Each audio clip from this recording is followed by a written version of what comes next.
Hi, everybody. Hey, we are A Static Lullaby, and we are in pre-production right now at Griff Dog Studios in Huntington Beach. We're on our last few days of pre-production before we go in and start tracking drums. Woo! We're super stoked because this record is gnarly. It's unlike anything we've ever done before. It's a lot of people ask us, what a big influence on this record was, and we have to say, like, when we first came into the studio, we had a couple jams. They were kind of like nu metal, I think, in the veins of like Papa Roach. Right. Papa Roach and Creed, Trust Company, Disturbed. We got a lot of influence. A lot of influence by those guys. We love those bands. Anyhow, we came in. We were, I'd say, like 50% inspired, and we were in the studio. We were in this actually this very practice room, and we found archive footage from the late '80s of a band that actually practiced in this exact spot. It's actually been closed off ever since they left. This entire rehearsal space was under renovation for like 15 years. Due to a fire actually created by the band that we found archive footage for. They rock hard.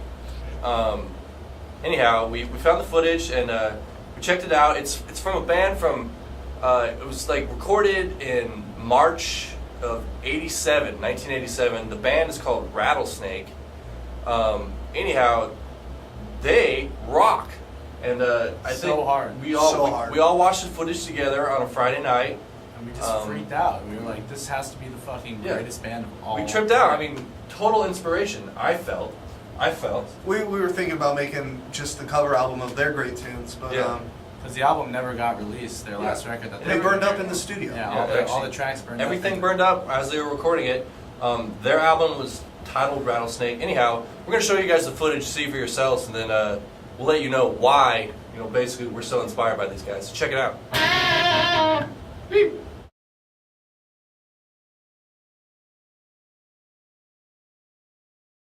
Welcome, rock and rollers. It's your man Spider Habit here at Rip Dog Studios, August 1987. Checking out the sweetest band Rattlesnake recording their new CD.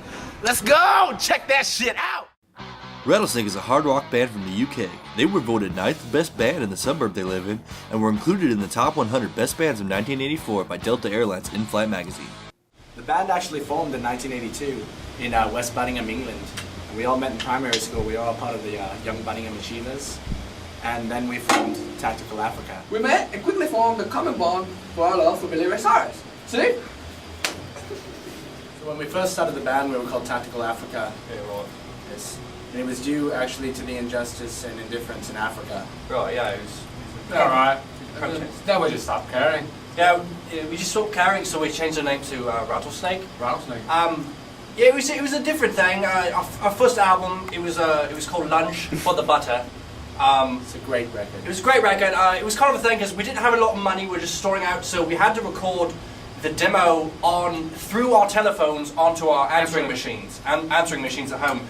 There were only 20-second long songs due to the restraints on the answering machine. So it really challenged us. It really challenged us to write interesting, quick songs.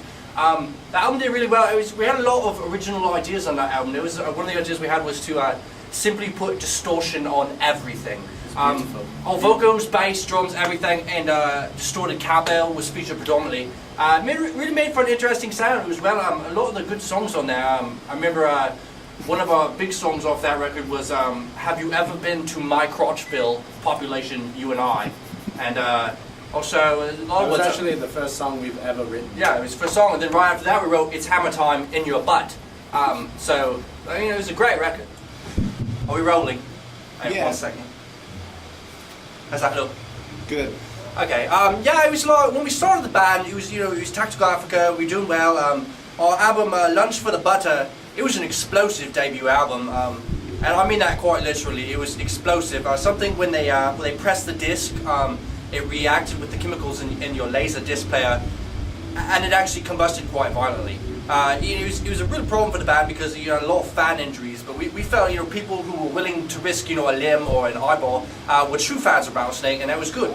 And then even when the band got a little bigger, re-releases of the disc came with a pair of tweezers and a mask and everything. So it's worth the risk if you still want to check it out. It's still in stores for $9.99. You can check it out at your Fry's or Best Buy or anything like that. So yeah, check it out. Let's go out.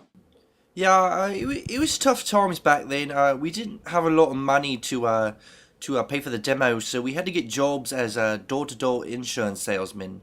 We were insurance salesmen for injury or death due to the improper use of curling irons. It was kind of tough. Not a lot of people got hurt doing that kind of thing, and plus, I think our attitudes and look really just turned a lot of customers off to us. So, Rasputin DeMarco, how do you feel about the new songs, man? Well, actually, all the songs are called Rattlesnake, and part 1, part 2, so on and so forth. Yeah, so we're going for a whole new thing. It's just, everything is Rattlesnake. The band's Rattlesnake. The record's called Rattlesnake. All the songs are Rattlesnake Part 1, Part 2, Part 3, except the love ballad on the record, which is called Ride the Rhino, Gonna Sex You Up. That's the only title that's not Rattlesnake. Though Rattlesnake has shared much success in the UK and abroad, not everything within the band was successful. Rising tension between Rattlesnake and their bass players left the band without a bassist 3 times during their career. Willie the Hammer Chelios actually played bass for the band from 82 to 83. And I don't know, he just had a weird constant diarrhea problem on stage, and it was very strange. It was something odd about him. He was fine off stage and all, but when we come on stage, immediately right in the pads. I think it was the nerves. I have no clue. It was something we just couldn't get over. So he ended up being in the band. Then we got a guy who was in the band from August '83 to September '83. His name was Ronald. His first and last name were Ronald. I don't know about him. He was just odd. He was just a weird man. We didn't like him. Didn't like him, so he's in the band for a month. After that, we picked up Levi Taco Meat Landington. Yeah, Levi Taco Meat Landington. Though ex-Rattlesnake bassist Taco Meat has been out of the music scene for quite some time, MTV was able to catch up with him as he was leaving work at the body shop he owns in Huntington Beach. Excuse me, sir. Are you the Taco Meat? I was. So you're the Taco Meat Livingston from the band Rattlesnake in 1984 and 1985. That's right. How do you feel about your bandmates, man? My bandmates need to go the fuck up. Get that fucking camera out of my fucking face. Dude, you're in Rattlesnake, bro. Rattlesnake. Fuck off. Taco Meat. Taco Meat. 84 to 85, bro. Come on. That guy was a real fucking douche. He was a good. I mean, he could play. He could play. I mean, he could play. He's hot out. I mean, we won't hold that against him. But he's like, when we got up there, he's just a douche. A douche. I don't know what it is. Then we ended up getting Rasputin DeMarco here from Transylvania.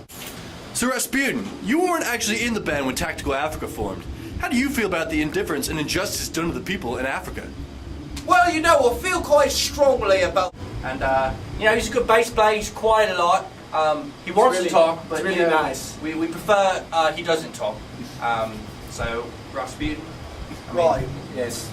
Yeah, don't talk. We actually don't have any tracks for the record yet. We go into the studio tomorrow, and we prefer to do the jams, while the tape is rolling, and just really improv. Yeah, I mean, songs come out better that way, right? Right, that's how we came up with the song Fingernail Explosion. The lyrics go, Yeah, our big song was Fingernail Explosion. I mean, the lyrics of that are, proof is in the pudding, I rock you night and day, my hippopotamus is a sex machine, one you cannot tame. I mean, you can't write that, you can't plan that, it's gonna be on the spot, right? Hey, you know what I mean? So it's like that for the band, really. With unmatchable songwriting skills, undeniable good looks, and rock and roll on their side, Rattlesnake will likely remain a formidable force in the music industry for years to come. Love them or hate them, they are here to stay. Unless in the unlikely event that they catch fire to their studio and destroy all their recordings and instruments. Come on, that's pretty unlikely.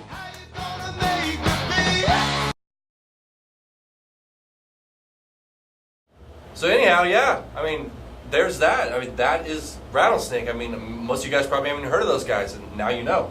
So check out their stuff. But anyhow, huge influence on these new songs. And so we're actually calling the album Rattlesnake in memoriam of that band. So So It's yeah, gonna be good. So check it out. Rattlesnake coming out in late summer. later, guys.